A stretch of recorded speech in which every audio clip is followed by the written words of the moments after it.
마태복음 26장 6절부터 읽겠습니다. 마태복음 26장 6절. 예수께서 베다니 문둥이 시몬의 집에 계실 때에 한 여자가 매우 귀한 향유 한 옥합을 가지고 나와서 식사하시는 예수의 머리에 부으니 제들이 보고 분하여 가로되 무슨 의사로 이것을 흡입하느냐, 이것을 많은 값에 팔아 가난한 자들에게 줄 있었겠도다 하거늘 예수께서 아시고 저희에게 이르시되 너희가 어찌하여 이 여자를 괴롭게 하느냐, 저가 내게 좋은 일을 하였느니라. 가난한 자들은 항상 너희와 함께 있거니와 나는 항상 함께 있지 아니하리라. 이 여자가 내 몸에 이 향유를 부은 것은 내 장사를 위하여 함이니라. 내가 진실로 너희에게 이르노니 온 천하에 어디서든지 이 복음이 전파되는 곳에는 이 여자의 행한 일도 말하여 저를 기념하리라 하십니다.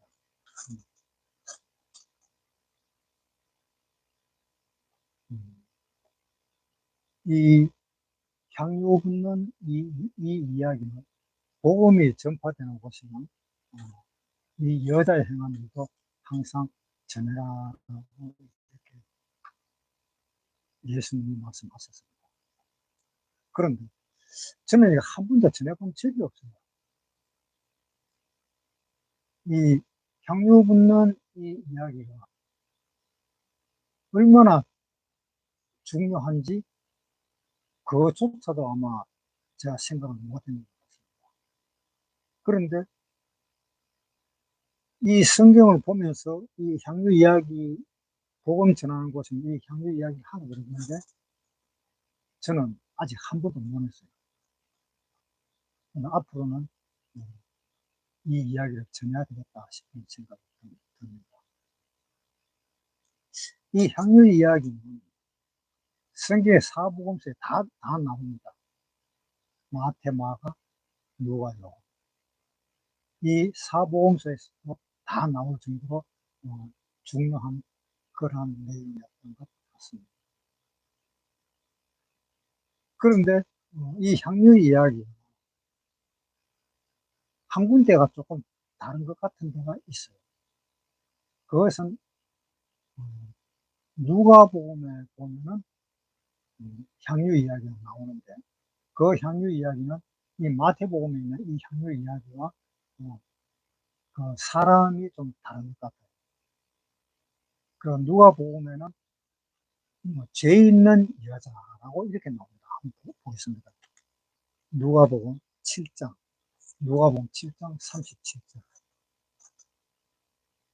그 동네에 죄인인 한 여자가 있어 예수께서 바리새인의 집에 앉았음을 알고 향유 담은 옥합을 가지고 와서 예수의 뒤로 그 발 곁에 서서 울며 눈물로 그 발을 적시고 자기 머리털로 씻고 그 발에 입 맞추고 향유를 부으니 예수를 청한 바리새인이 이것을 보고 마음에 이르되 이 사람이 만일 선지자였다면 자기를 만지는 이 여자가 누구며 어떠한 자 곧 죄인인 줄을 알았으리라 하거늘 예수께서 대답하여 가라사대 시몬아 내가 내게 이를 말이 있다 하시니 제가 가로되 선생님 말씀하소서. 가라사대 빚주는 사람에게 빚진 자가 둘이 있어 하나는 500데나리온을 졌고 하나는 50데나리온을 졌는데 갚을 것이 없으므로 둘 다 탕감하여 주었더니 둘 중에 누가 저를 더 사랑하였느냐. 시몬이 대답하여 가로되 제 생각에는 많이 탕감을 받은 자입니다. 가라사대 내 판단이 옳다 하시고. 자, 여기에 어떤 한 죄인이 예수님한테 향유를 부었습니다. 그런데 이 죄인은 아마 동네 사람들이 다 아는 죄인인 것 같아요. 그러니까 예수님 앞에 바로 나서지도 못하고 그 예수님 뒤로 와서 향유를 붓고. 그랬으니까 마태복음 26장에서 나오는 이 향유 붓는 사람과 누가복음 7장에 나오는 이 향유 붓는 사람이 다르다고 생각할 수가 있겠습니다.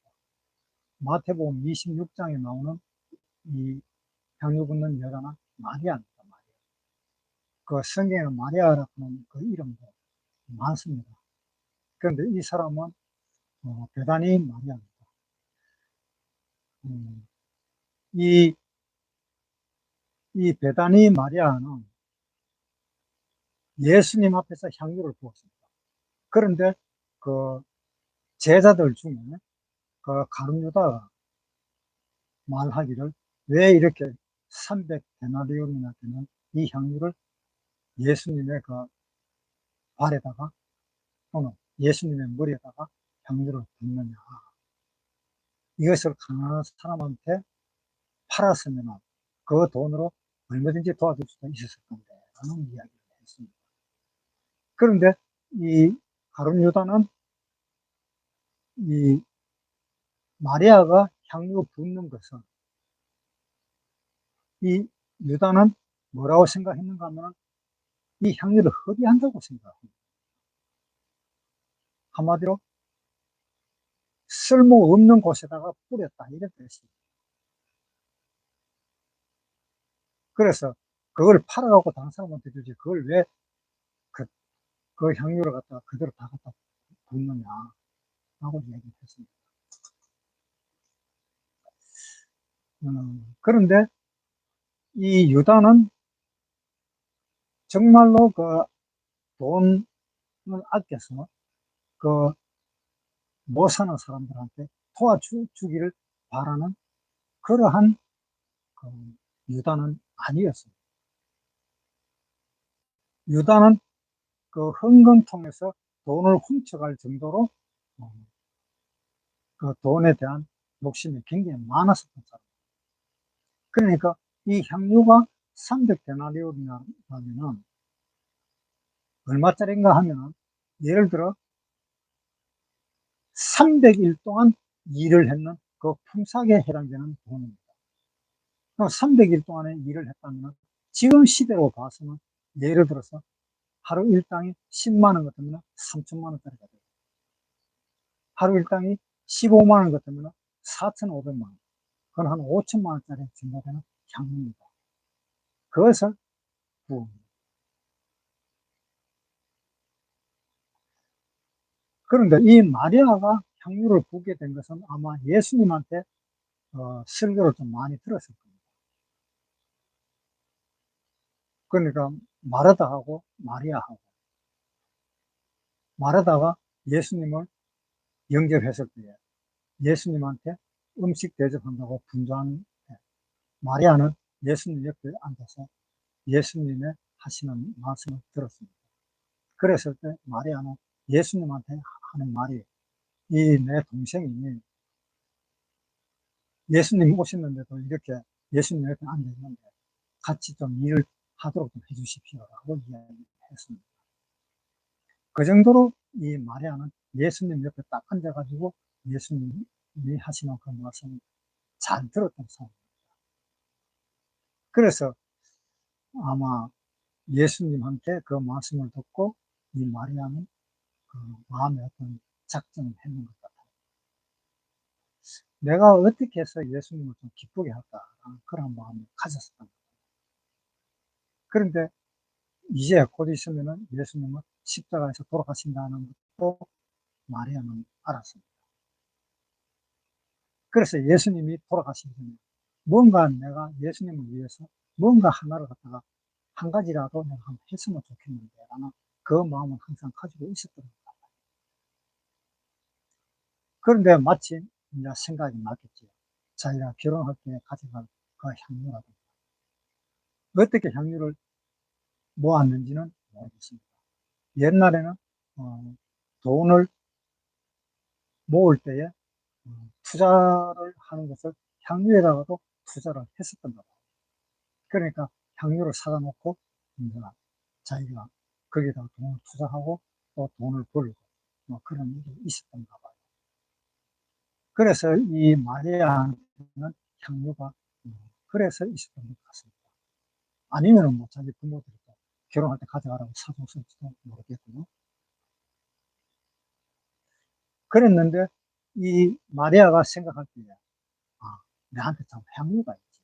이 향유를 갖다 내가 예수님한테 드려야 되겠다 하는 그 생각을 했었던 것 같습니다. 그런데 이 예수님한테 향유를 붓는다 하는 그 의미가 어떤 의미가 있는가 하면 이 마리아도 그러한 생각을 했을 겁니다. 예수님이 돌아갔으면 그리스도가 된다. 예수라고 하는 말은 구원자라고 하는 이야기. 예수라는 말은 구원자라는 이야기인데 이 그리스도라는 말도 똑같은 구원자라는 이야기. 그래서 예수님이 나를 구원하시기 위해서 예수님은 돌아가신다라는 것을 마리아는 알았을 것 같아요. 그래서 그것을 기념하는 의미에서 향유를 뚜껑을 열고 예수님 머리에서부터 부었던 것 같습니다. 그 예수님을 그렇게 향유를 예수님한테 부은 것은 바로 예수님은 나의 구원자시고 또 예수님은 나의 왕이시고 그것을 이 마리아는 알았을 것 같아요.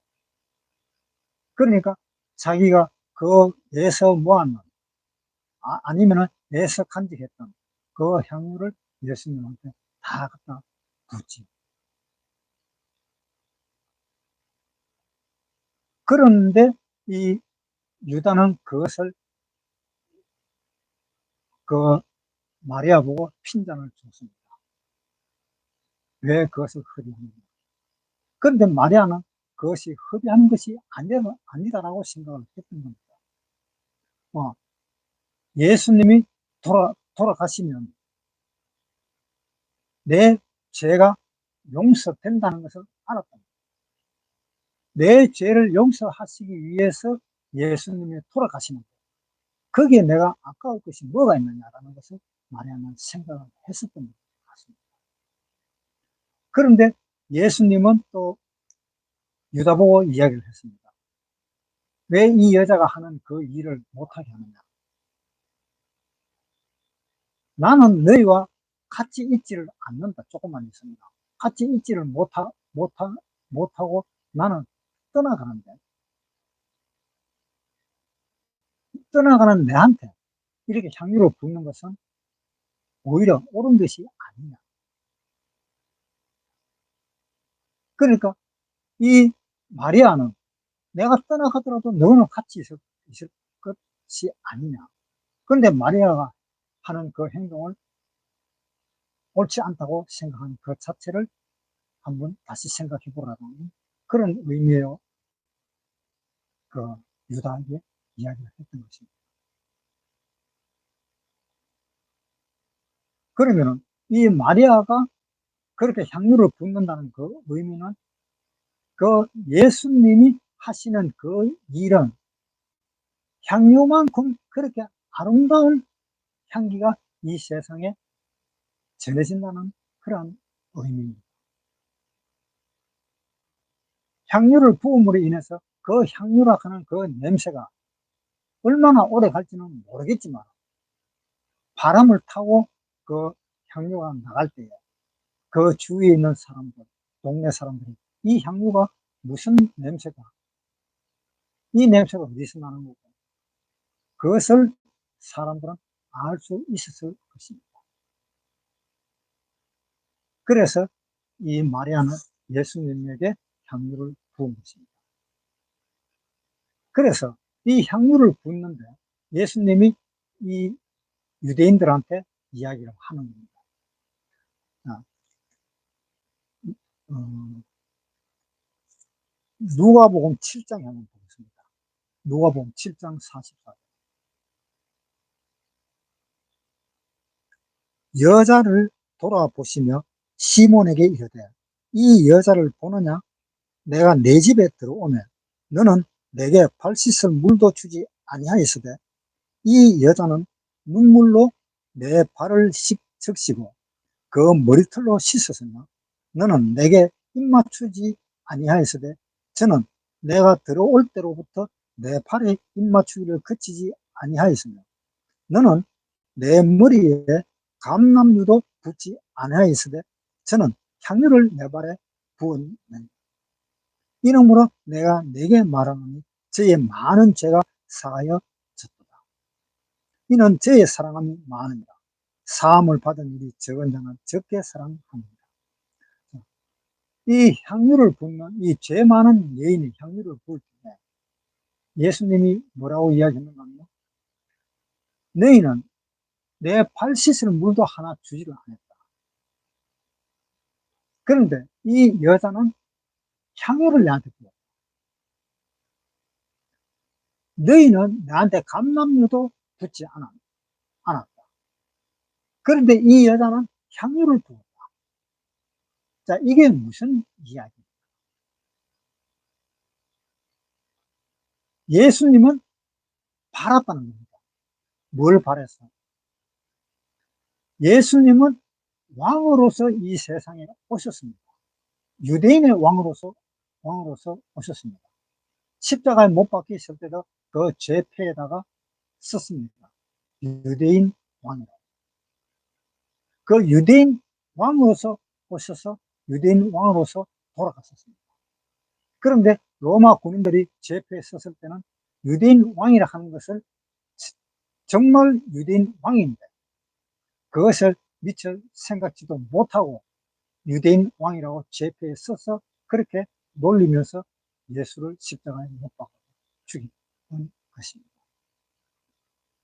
그 유대인 왕으로 오시는 것을 이 유대인이라고 하는 이 사람들에게 하나님의 이 백성들에게 알리고 싶었던 것입니다. 그런데 하나도 모르고 있는 거예요. 전부 다 모르고 있는 거예요.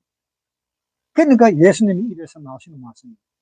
너희는 감람유도 나한테 주지를 않았다. 그 감람유는 필요한 것이 뭐 하는데 필요한 거예요? 예수님이 오셨을 때, 예수님이 왕으로 오셨을 때에, 유태인 왕으로 오셨을 때, 또 이 세상의 왕으로 오셨을 때, 그것을 눈치채고 예수님한테 감람유를 부어야 된다. 그런데 감람유를 붓는 사람이 없었던 것입니다. 그런데 이 여자는 향유로 부었던 거예요. 이것이 뭘 말해줍니까? 예수님은 이 세상에 오셨을 때에 왕으로 오신 그 예수님. 너희가 이 땅에서 사는 사람들까지도 왕한테, 왕으로서 선정이 된 그 사람한테는 감람유를 붓잖아요. 그런데 예수님이 이 세상에 왔는데도 감람유를 붓는 사람은 한 사람도 없었다는 거예요. 열왕기상 19장 16절. 너는 또 님시의 아들 예후에게 기름을 부어 이스라엘 왕이 되게 하고 또 아벨모홀라 사바세 아들 엘리사에게 기름을 부어 너를 대신하여 선지자가 되게 하라. 자, 옛날에는 왕을 뽑아가지고 왕으로서의 자격은 어떻게 해서 왕으로서의 자격이 되는가 하면 감람유를 부음으로 인해서 왕이다라는 것을 그 자격을 줬던 것입니다. 그래서 왕으로 선정된 사람은 감람유를 붓습니다. 그래서 왕으로서의 자격을 가지고 왕으로서의 일을 할 수 있었던 것입니다. 그리고 선지자들도 마찬가지입니다. 선지자의 일을 하려면 그 사람이 선지자로 뽑혀서 그 선지자에게 기름을 부어야 돼요. 기름을 부었을 때에 비로소 선지자로서의 일을 할 수가 있었던 것입니다. 제사장도 마찬가지입니다. 제사장이 되려면 기름을 부음을 받아야 됩니다. 그래야 그 사람이 제사장이 됩니다. 출애굽기 40장 13절. 아론에게 거룩한 옷을 입히고 그에게 기름을 부어 거룩하게 하여 그로 내게 제사장의 직분을 행하게 하라. 자, 제사장의 직분을 행할 때도 기름을 부어야 됩니다. 그러니까 왕으로서 자격, 또 선지자로서의 자격, 또는 제사장으로서의 자격, 그 자격을 얻으려면 기름을 부어서 자격을 줘야 돼요. 그런데 예수님은 이 세상에 왕으로서 오셨는데도 기름 부음이 없었습니다.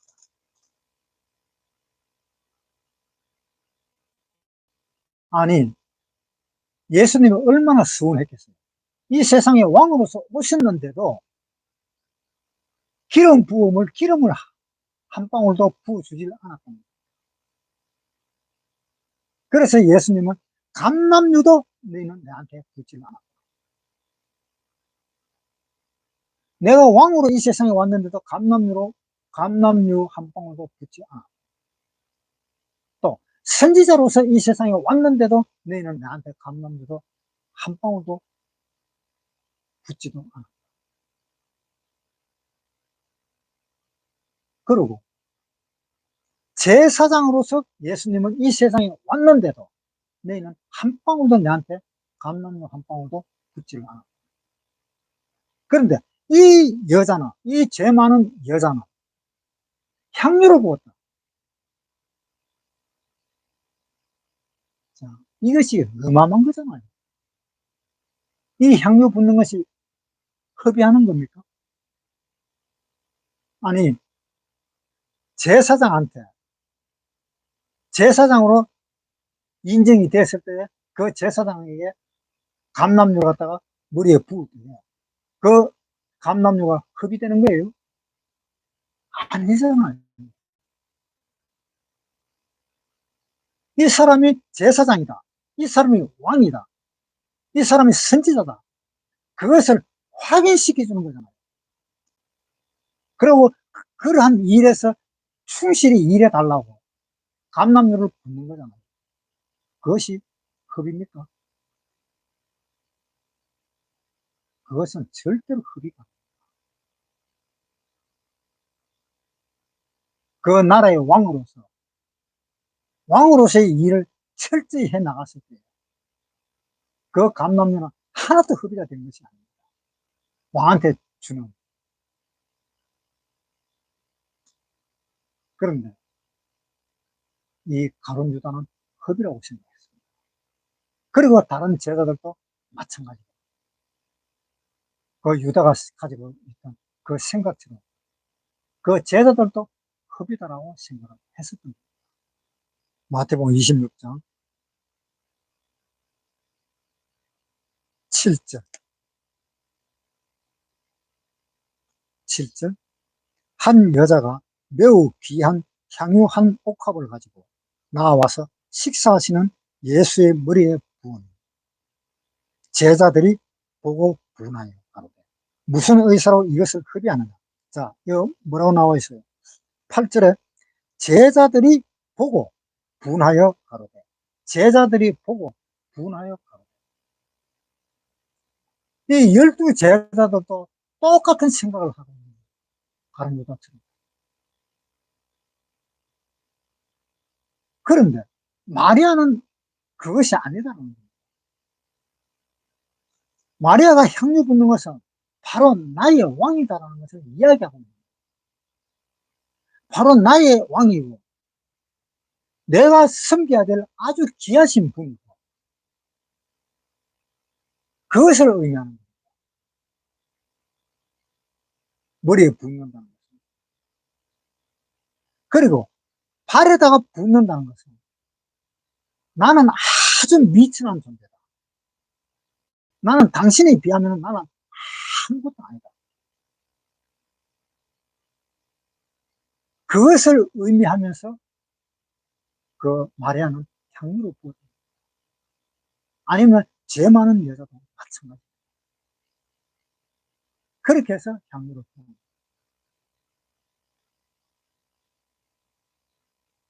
그래서 이 마리아하고 이 죄 많은 여인이고 결국은 예수님한테 적시에 향유를 부었습니다. 하나님이 요구한 것은 아닙니다. 하나님 마리아에게 향유를 부어달라고 요구한 것도 아닙니다. 이 죄 많은 여인에게 향유를 부어달라고 요구한 것도 아닙니다. 그런데 마리아는 부었고, 이 죄 많은 여자도 부었습니다. 그것은 바로 뭐냐? 예수님이 이 세상에 오셔가지고 마음으로 생각하는 것이 있었을 거 아닙니까? 생각이 뭡니까? 나는 너희들의 왕이라는 것을 항상 그것을 생각하고 있는 거예요. 이 세상의 왕이 아니다. 또 이 세상에 있는 유태인의 왕, 헤롯 왕, 그것이 무슨 왕이냐? 왕은 내다. 그것을 항상 하나님은, 예수님은 생각하고 있었던 겁니다. 너희가 나를 봤으면, 똑바로 봤으면 얼마나 좋겠냐.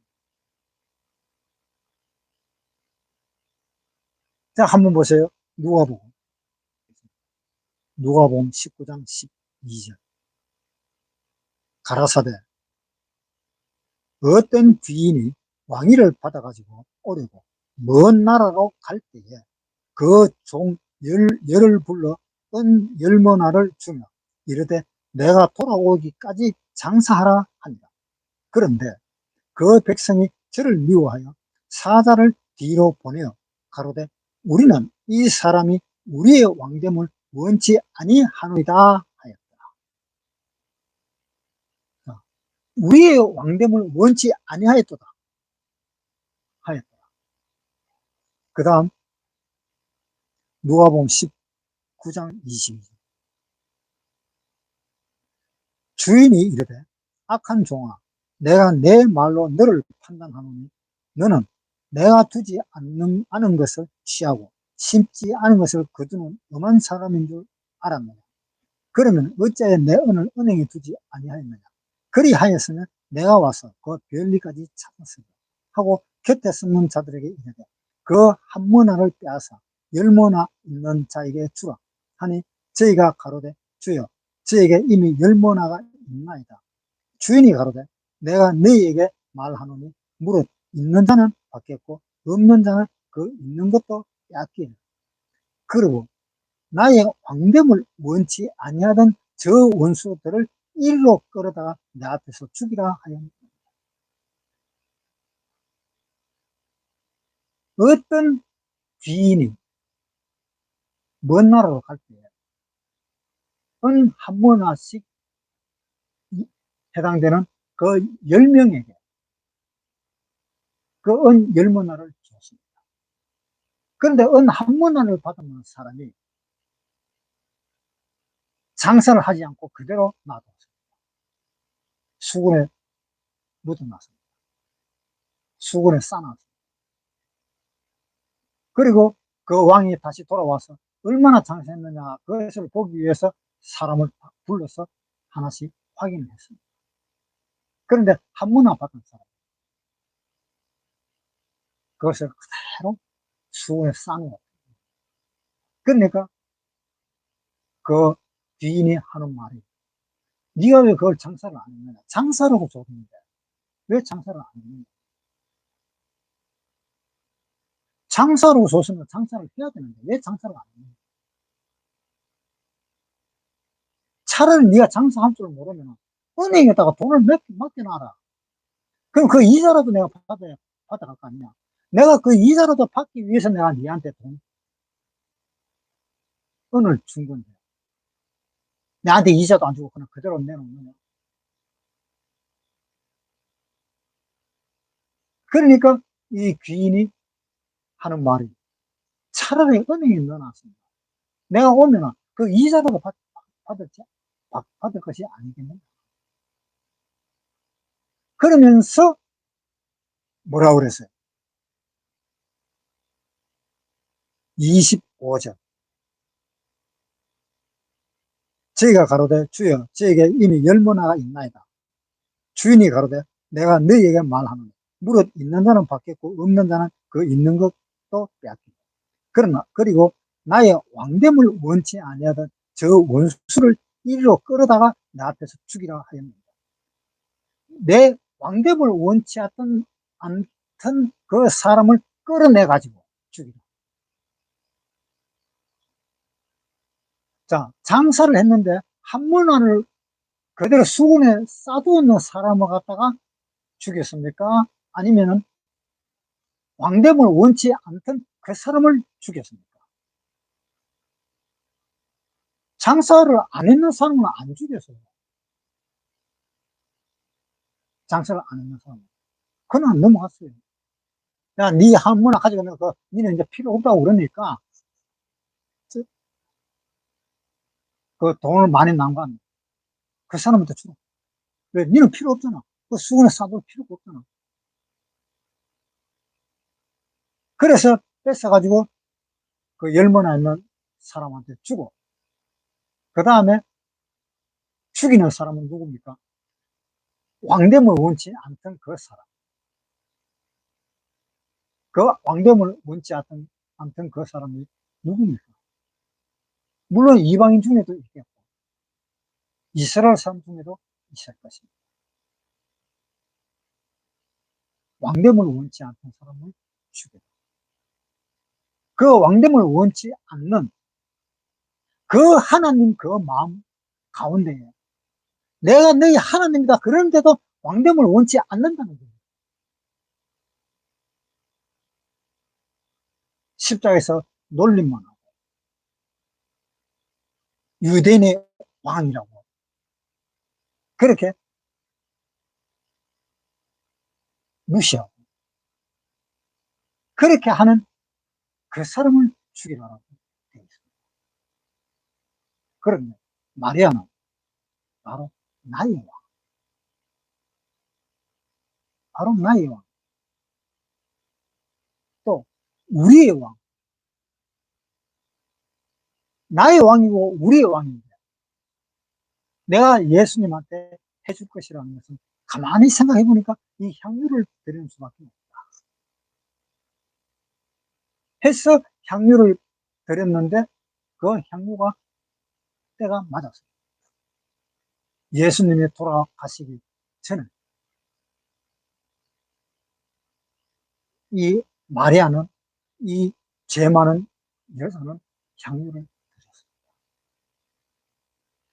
아마 예수님이 이 세상에 오셔가지고 가장 기뻤을 때가 이 마리아에게 향유를 받았을 때가 가장 기뻤을 때일 것입니다. 향유를 드린다는 것은 자기 자신을 드리는 거예요. 이 마리아나 죄 많은 여인이 가지고 있는 이 향유는 자기의 모든 재산입니다. 자기의 모든 재산을 다 바쳤습니다. 그렇지만 이 향유가 아깝다. 그거 없습니다. 아까운 것이 아니었습니다. 아까운 마음이 있었으면 절대로 다 못 드렸을 겁니다. 아니면 아까운 마음이 있었더라도 억지로 아까운 마음이 안 들도록 그렇게 마음을 다 잡아가지고 그렇게 들었을지는 모르겠습니다. 그러나 하나님은 그 사람의 마음을 다 아는 사람이니까 그 마리아나 죄 많은 여인이 하나님께 뿌렸던 그 향유는 절대로 자기 자신의 생각에서 아깝다는 생각이 들지 않았을 것입니다. 그것을 어떻게 알 수 있어요? 우리 다 구원받은 사람입니다. 한번 구원을 받아보세요. 구원을 받아봐야만이 그 구원받고 난 뒤에 그 마음 상태를 이해를 할 수가 있습니다. 얼마나 이것이 귀한 것인데 그렇게 나를 쫓아다니면서 예수를 믿으라 그렇게 했구나. 정말로 어? 내 친구가 아니면 내 가족이 이렇게 귀한 것을 이렇게 마음이 완전히 바뀌어지는 그 마음을 나한테 전해줬구나. 그러면서 그 전에는 사람을 항상 생각을 하고 고맙게 생각합니다. 여러분 주위에 내보고 구원받으라 하는 사람이 있을 때 그때 구원받았어요. 계속 이야기할 때 그때 구원받았어요. 이제는 이야기할 기간이 얼마 남지 않았습니다. 곧 휴거됩니다. 언젠가는 곧 우리를 만나보려고 해도 만나볼 수도 없는 시대가 옵니다. 그것도 하루아침에 옵니다. 어제까지만 정답게 이야기했던데 그 다음날 되면 끝나버렸어요. 그 사람은 영원히 볼 수가 없게 돼요.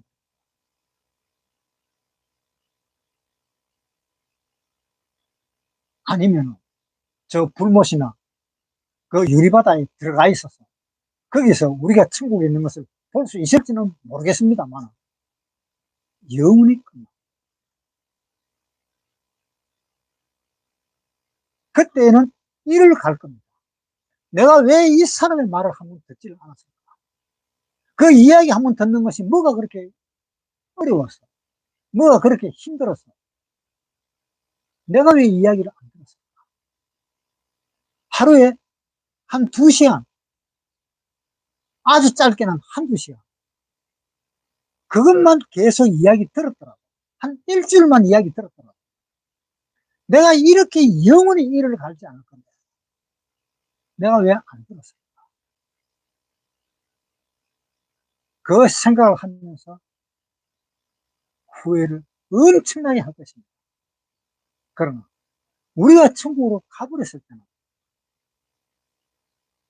내 친척이, 내 가족이 아무리 후회한들 천국에서는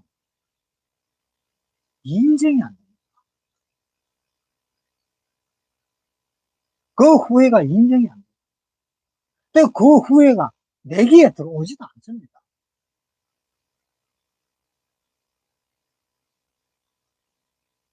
하나님을 만날 만한 때에 찾으세요. 이 복음 전하는 사람들이 마음이 변해서 복음을 전하지 않을 때는 그 사람은 절대로 구원받을 수가 없습니다.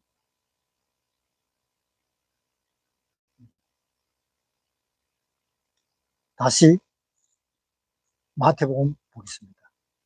26장 7절부터 한 여자가 매우 귀한 향유 한 옥합을 가지고 나와서 식사하시는 예수의 머리에 부으니 제자들이 보고 분하여 가로되 무슨 의사로 이것을 흡입하는가. 이 제자들은 아직도 모릅니다. 예수님에 대해서 아직도 몰라요. 3년 반을 따라다녔고 곧 내일 모레 되면 예수님의 십자가에 못 박히는 겁니다. 그때까지도 모르는 겁니다. 이 제자들.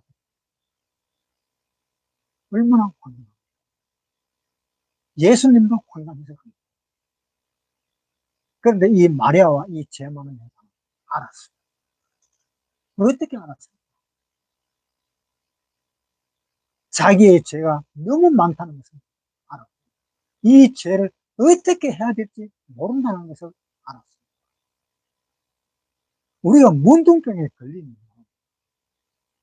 문둥병이 군데군데 있으면 어떻게 생각하는 줄 아세요? 아, 조금 있으면 낫겠지. 또 이 약 한번 발라보면 낫겠지. 그 낫겠지 하는 거기에 희망을 거는 겁니다.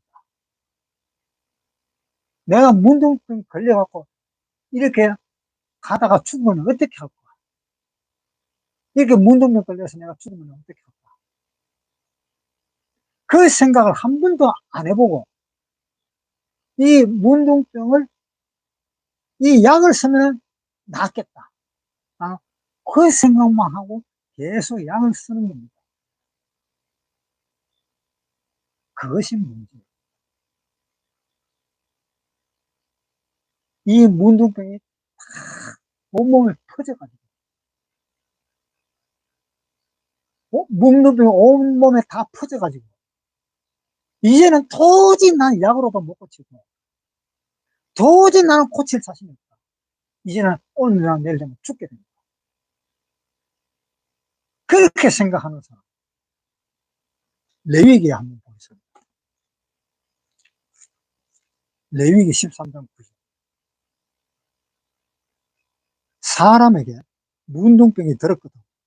그를 제사장에게로 데려갈 것이요. 제사장은 진찰할지니 피부에 흰 점이 돋고 털이 휘어지고 거기 나눅이 생겼으면 이는 그의 피부에 오랜 문둥병이다. 제사장이 부정하다 진단할 것이요. 그가 이미 부정하였은즉 금고하지는 않을 것입니다. 제사장의 보기에 문둥병이 그 피부에 크게 발하였을 때 그 환자의 머리부터 발끝까지 퍼졌거든. 그가 진찰할 것이요. 문둥병이 과연 그 전신에 퍼졌으면 그 환자를 정하다 할지 다 휘어진 자인적 정하거든요. 피부에 군데군데 이 문둥병 흔적이 있습니다. 이 사람은 문둥병이다. 제사는 그렇게 진단합니다. 그럼 그 문둥병 나서야 됩니다. 문둥병이 온 전신에 다 퍼졌거든. 정하다. 라고 판단하라. 이 이야기가 무슨 이야기입니까? 주위의 가족이라든가 친척, 친구들이 다, 야, 니 예수 믿어라. 예수 믿어야 돼. 안 믿으면 지옥 가. 라고 이야기했을 겁니다. 그거 받아들이는 사람. 어떻게 받아들여요? 보통 그럴 겁니다. 나는 이래가지고 지옥은 안 가. 혹시 지옥 갈지라도 내가 죄를 조금 더 짓고 지옥을 가든가 아니면은 좀 있다가 내가 죽을 때 좀 돼가지고 답답하면은 내가 그때 가서 예수를 믿고 내가 천국을 가든가 아니면 안 믿고 지옥을 가든가 하지. 아직은 너무 일러내. 그렇게 대답하는 사람들이 많습니다. 정신 차려. 그런 사람들은 문둥병이 곳곳에 있는 사람입니다. 그런 사람. 네. 자기 힘으로 이 병을 낫게 할 수 있다 하는 그 자존심, 그 마음에 있는 그 굳은 마음이 그 문둥병을 낫지 못하게 하고 있다는 것입니다. 그럴 때에 예수 믿으라 그랬을 때 그 말을 정말 세게 듣고 뭐 때문에 이렇게 예수를 믿으라 하는 거야. 나는 그대로 깨끗한 대로 산다고 살고 있는데 뭐 때문에 예수를 믿으라 하는 거야.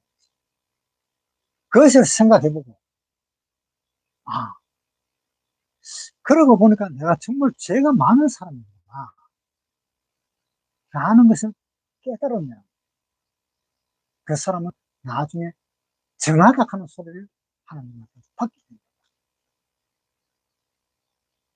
내 죄가 온몸에 다 퍼졌을 때 그때 나는 정하다. 네. 그때 하나님은 우리의 죄를 용서해 주시는 거예요. 그때. 그러니까 그러한 친구의 어떤 말을 들었을 때 그냥 한쪽 귀로 듣고 한쪽 귀로 흘리지 마세요. 꼭 기억하세요. 우리가 휴거되고 나면은 아무리 기억해봐야 소용이 없습니다. 그때는 통곡하고 통곡할 겁니다. 우리같이 구원받은 사람은 한 사람도 찾지 못합니다. 네. 아모스 8장 읽어보세요. 아모스 8장 11절. 주 여호와께서 가라사대 보라 날이 이를지라 내가 기근을 땅에 보내리 양식이 없어 줄임이 아니요 물이 없어 가람이 아니요 여호와의 말씀을 듣지 못한 기갈이라 사람이 이 바다에서 저 바다까지 북에서 동까지 비틀거리며 여호와의 말씀을 구하려고 달려 왕래하되 얻지 못하리니 그날에 아름다운 처녀와 젊은 남자가 다 가라에 피곤하리라. 없잖아요. 이 바다 저 바다 다 건너다녀도 없잖아요. 왜 없습니까? 휴거되어서 하늘나라로 다 가버렸기 때문에 없습니다. 그때가 되기 전에 구원을 받아야 됩니다. 마태복음 26장 다시 보겠습니다. 8절부터 읽겠습니다. 8절. 제자들이 보고 분하여 가로되 무슨 의사로 이것을 흡의하느냐? 이것을 많은 값에 팔아 가난한 자들에게 줄 수 있었겠도다 하고. 보통 사람들은 다 이렇게 생각합니다. 구원받은 사람들까지도 이렇게 생각하는 경우가 있습니다. 출애굽기 20장 11절 읽겠습니다. 이는 엿새 동안에 나 여호와가 하늘과 땅과 바다와 그 가운데 모든 것을 만들고 제7일에 쉬었습니다. 그러므로 나 여호와가 안식일을 복되게 하여 그 날을 거룩하게 하였느니라. 안식일을 지키라 할 때까지가 사계명일 것입니다. 그 다음에 인간에 대한 이야기입니다. 내 부모를 공경하라가 5계명, 그 다음에 살인하지 말라 6계명, 간음하지 말라 7계명, 도둑질을 하지 말라 8계명, 내 이웃에 대하여 거짓 증언하지 말라 9계명, 내 이웃의 집을 탐내지 말라 10계명입니다. 그러니까 4계명까지가 하나님을 향한 계명입니다. 그 다음에 남았는 그 6개의 계명은 사람에게 향한 계명입니다. 자, 그러면은 우리가 이 계명을 생각할 때 예수님이 이야기했습니다. 누가복음 10장 25절. 어떤 율법사가 일어나 예수를 시험하여 가로되 선생님, 내가 무엇을 하여야 영생을 얻으리까? 예수께서 이르시되 율법에 무엇이라 기록되었으며 내가 어떻게 있느냐? 대답하여 가로되 내 마음을 다하며 목숨을 다하며 힘을 다하며 뜻을 다하여 주 너의 하나님을 사랑하고 또한 내 이웃을 내 몸과 같이 사랑하라 하였나이다. 예수께서 이르시되 네 대답이 옳도다. 이를 행하라. 그러면 살리라 하시니. 자, 예수님이 이야기했습니다. 율법사가 예수님한테 물었습니다. 내가 무엇을 해야 될까? 그러니까 예수님이 하시는 말씀입니다. 율법에 어떻게 기록되어 있느냐? 네가 율법사잖아. 네가 율법사니까 율법에 뭐라고 기록되어 있느냐? 첫째 되는 계명이 뭡니까? 율법 1계명에서 4계명까지 하나님을 향한 계명입니다. 그러니까 하나님을 사랑하고 그 둘째 계명이 그 다음에 인간에 대한 계명입니다. 내 이웃을 내 몸과 같이 사랑하라. 이 두 계명이라는 이야기가 있습니다. 그러니까 예수님이 그래, 맞다. 제1계명이 큽니까? 제2계명이 큽니까? 제1계명이 더 크잖아요. 제2계명보다 더 크잖아요. 제일 첫 계명이 뭐냐?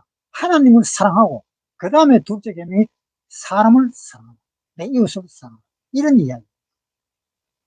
그렇죠? 그러면은 마태복음 26장에 다시 보겠습니다. 8절부터 제자들이 보고 분하여 가로되 무슨 의사로 이것을 흡의하느냐? 이것을 많은 값에 팔아 가난한 자들에게 줄 수 있었겠다. 자, 이 마리아는 그 향유를 누구한테 먼저 부었어요? 향유를 누구한테 먼저 사용했어요? 주님한테 먼저 사용했다. 첫 계명이 뭐라고요? 주 너의 하나님을 사랑하라. 이 마리아는 하나님을 사랑했기 때문에 하나님에게 향유를 부었잖아. 그 다음에는 누굽니까? 사람한테. 그런데 이 제자들은 이걸 팔아가고 가난한 자들한테 줘야 되지 않느냐. 가난한 자들은 두 번째다. 내 이웃을 해야 된다. 그러니까 이 제자들이 하는 말이 맞아요, 틀려요? 틀렸잖아요. 첫째 하나님, 둘째 이웃. 그런데 여기서 제자들은 뭐라 그랬어요? 첫째 이웃이냐. 그런데 마리아는 어떻게 했어요? 첫째 하나님. 지금 구원받지 않았는 사람은 이 생각은 거의 99%이 생각을 합니다. 99%에서 100%까지. 구원받은 사람들도 이 생각을 먼저 할 수가 있어요.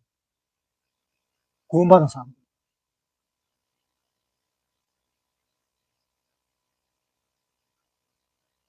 내가 아는 사람 중에 이 생각을 하고, 아, 내가 하나님을 위해서 열심히 일을 하겠다라고 생각을 합니다. 하나님을 향해서 열심히 일을 하겠다고 생각합니다. 그런데 자기한테 돈이 좀 있어요. 자기한테 돈이 좀 있는데 이 돈을 하나님을 향해서 써야 됩니다. 어떻게 씁니까? 생각을 하다가 이 돈을 가난한 사람한테 줘야지. 그래서 가난한 사람한테 돈을 줬습니다.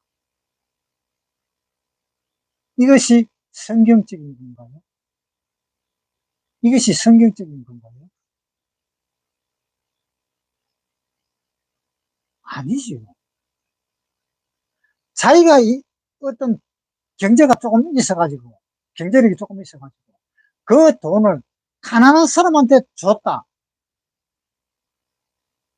그거는 바로 누구와 같은 사람이에요? 이 제자들과 같은 사람이에요. 이 유다와 같은 사람이에요. 그 값을 팔아서 가난한 사람한테 주었겠다. 그것은 유다의 생각이고, 그것은 사람의 생각이에요.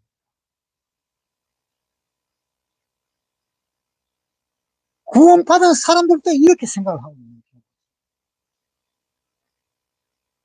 그러면 구원받은 사람은 자기한테 경제력이 좀 있어가지고 내가 하나님을 위해서 일을 해야 되겠다.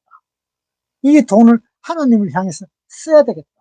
이 재물을 하나님을 위해서 써야 되겠다 하는 것은 안다면은 구원받은 사람 정도 같으면 이 정도는 알잖아요.